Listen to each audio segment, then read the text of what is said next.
See that, Maddie? Oh, she got food in her mouth. That's the time to ask her questions. Maddie, what are the bones in the knee? She's trying to chew very quietly. She's like,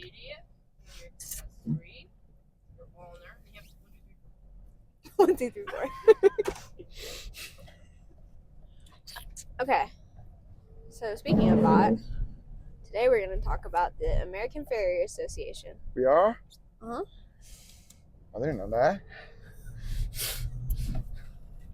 I thought it was supposed to be look like it was like spontaneous.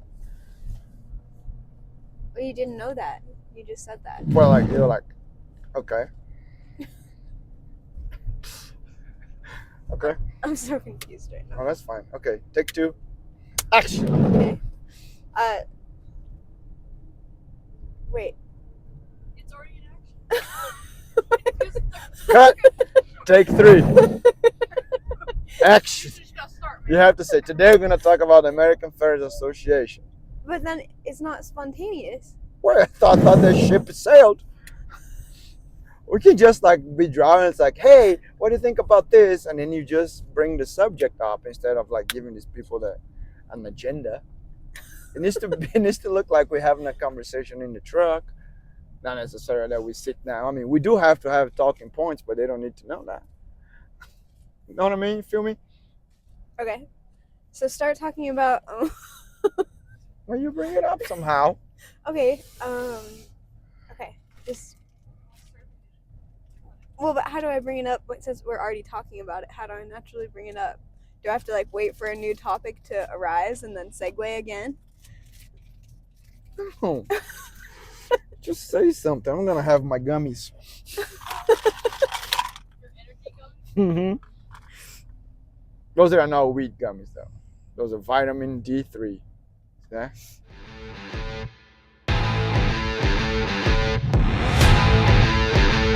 I'm really hungry. Should have had another Uncrustable. A lot of peanut butter, kind of. Oh, no, you're good, Matt. You need it more than I do. You get cranky. Huh? Okay. Is it chocolate chip? No, or just chocolate chip? You got You really. know what I mean? You got cranky. No, you get cranky. Oh, I just get hungry. No, I get hungry. So I physically cannot get angry because I'm eating like every 2 hours. You know what I'm saying? Show us your Costco. Costco. Her lunch bag like is like Costco. It's like a black Costco hole. hole. There's no hole. There's no end to it. You go into a different dimension when you enter when you open that. That protein cookie. She pulled a Band-Aid out of it earlier. We got 2 boxes of Band-Aids. What? Didn't we buy like $300 worth of Band-Aids for the class? Yeah, that's her personal stash. I have A rabbit. carrots. Oh, the carrots. You gotta have the carrots. I have gloves. Yeah. I got some little things. You could fit a baby in that. You could totally fit a baby inside of a lunch bag. Brand new corn. A creamy. A preemie?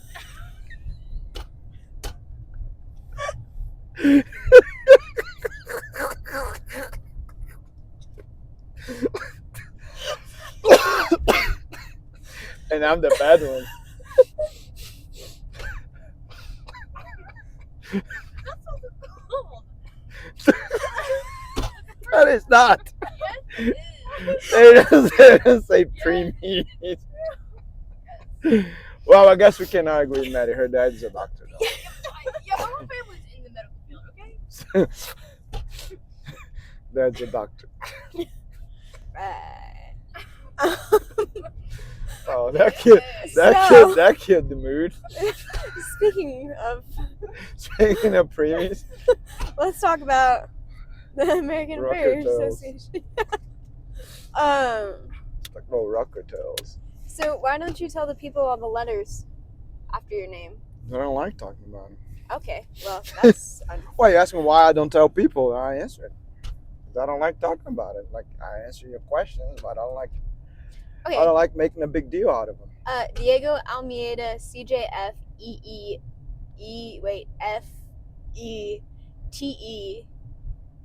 AWCF, right? Yes. And what do all those mean? Just the first ones. The AWCF is not American. CJF is the journeyman, and the TEFE are the endorsements. The educator, therapeutic, and forging endorsement. Okay. That you can take after you get your journeyman. You know? So I wanted to do all of them. So it get better. And who gave you those letters after your name? Nobody gives you. Well, who? The AFA, There you go. through the AFA, right? Those are certifications through the AFA. Yeah. I mean, there's a bunch of different certifications. To me, the AFA was the one that I thought it would challenge me the most. And besides the WCF. So that's why we work on those research projects and stuff, so I can try to work on the fellowship. That'll be the last one for me to take. But that'll probably be in a couple of years. So now we got too much going on. But that's the goal, you know. But yeah, well, that's what the letters mean. But I don't like. I mean, it's nice to have them, but What's the purpose of them for the average farrier? I don't know. To me, I always thought it was a commitment to the trade. Do something that you don't have to, you know, and it was like we always practice. I mean, we should always practice and study and that kind of stuff. But when you have a certification, kind of guides you a little bit, you know, and then it's good when you pass. Everybody wants to pass, but if you look at it as how you're getting better, just preparing for the test, and the result of the test doesn't really matter as much, you know. But I think people focus on the test, not much on the preparation for the test. You know, that's why I like pass one, and then I wouldn't even celebrate. I would just go practice for the next one. Oh, you should celebrate. I'm like, I just want to get ready for the next one. Like, you know, like this one was just, I got that out of the way so I can prepare for the next one. You know, and then I failed a bunch of times. How many certifications are there? How many? Yeah, like what are they? Hell, I don't know. Like pretty much every association has some kind of. For the AFA. Oh, for the AFA? Yeah. Well, they have a forging classification first, which is kind of like. I mean, I was a tester before, but I've never seen anybody do a forging classification. Yeah, not a forging, ferry classification. Yeah, that's like the very basic one. Right? It's called the FC, is a ferry classification. But then you have the CF, certified ferry, the entry level. And then you have the tradesman, just kind of middle of the road, and you have the journeyman. And then you have the three endorsements: the educator, the forge, and the therapeutic endorsement. Right. So those are the certifications that the AFA offers. And then schools don't certify people. You know, it's a voluntary program, but I think it's a good program. It's not perfect, but it's a good program. So you just said schools don't certify farriers. So what do you think the benefit is of going to school versus just like taking an apprenticeship and then taking the certification? I don't know, if you can find an apprenticeship with somebody that's willing to teach, you're probably better off not even going to school, right? But you have to make sure that the person that's going to teach you, it's willing to teach. Right? Which I think is very hard. I mean, what farrier, unless it's your nephew or whatever, what full-time farrier would take somebody that doesn't know anything to slow them down the road. I mean, this person has to be exceptional for somebody to do that, right? Yeah. So I just don't. So I think if you go to school, it just gives you a little bit of a head start, you know. Also depends on what school you go to, you know.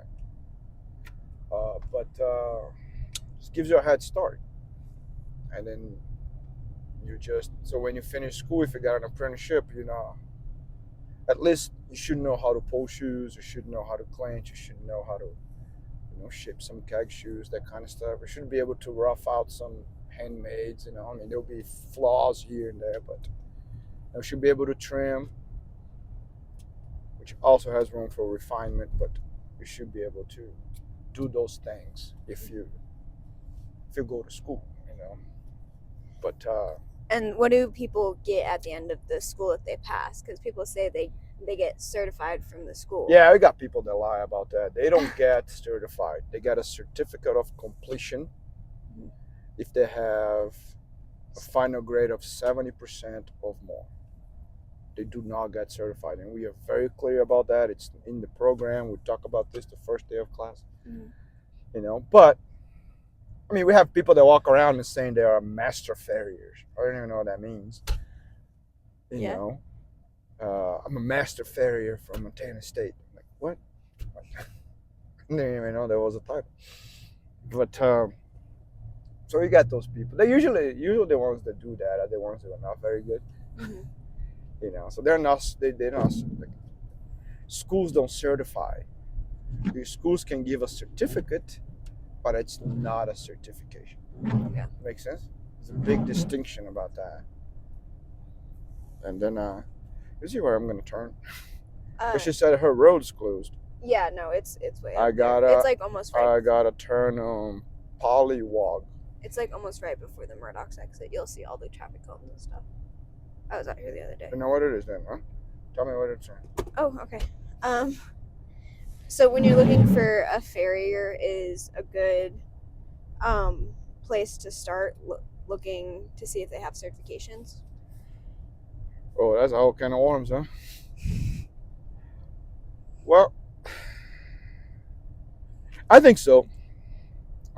Because and then some people say, oh no, just because you're certified doesn't mean that you're a good farrier. You have a lot of good farriers that are not certified. True, that's true. But person that's certified, in my opinion, shows more commitment because they did something they didn't have to do. Right? It's like certain trades, people seek certification, right? You can have you have certification for welders, electricians, and stuff, you know. So I think I think there's a differential if somebody's certified and somebody that's not, right? Like you guys, we encourage you guys to prepare for certification, right? Like people that work with us, they have to pursue certification. It makes you better. Yeah. Like even if it doesn't mean anything, it makes you better. So there's no harm. Right? So you're pursuing a certification, people will say, oh, it doesn't mean anything. Okay, true, but there's also no downside to it. Right? And sometimes people talk about politics. Oh, it's all politics, no friend of a friend passed somebody. If your shoe job is good, you know that you passed before the tester even comes to tag you. The problem is that when you have those shoe jobs that are middle of the road and people try to find points and stuff, yeah, but like if you do a good job, there's no question about it. I don't care. The person can be friends with the president. Right? It's just indisputable. Like everybody knows it's a passing job. You know, it's just a formality trying to fill out the score sheet because you know, like you can see, like you know what a good what a good shoe job looks like. You know what a bad shoe job looks like. Yeah. Now, could some things be improved? Yeah, like in the certification process, and that's why they have a certification committee, and people are always discussing and exchanging ideas. But with changes, for every change, it takes a little while because it needs to be voted on. Otherwise, not just somebody saying, "No, I want to do this." Yeah. It takes a minute. It took a long time for them to change the fit section to be center of the stock. People were talking for a long time because there's the bureaucracy that comes with it, good or bad, but there is. But I don't think there's any downside of taking a reputable certification. Like, what is the downside? Okay, you learn how to. You're never gonna. Let's say I'm never gonna pull a clip in my life. While you learn how to pull one, what's the downside? Yeah. You know what I mean? But the problem is people look at it as a passing fail when I get the letters behind my name and all that stuff versus I'm getting better. And in my opinion, that's why sometimes people transition more towards competitions versus certification. And I mean, I like both.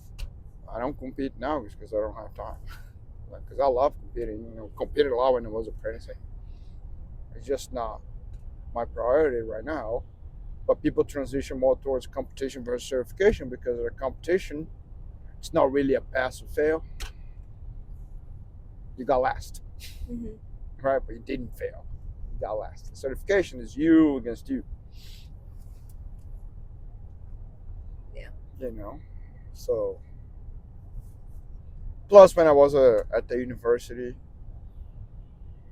like they like that stuff.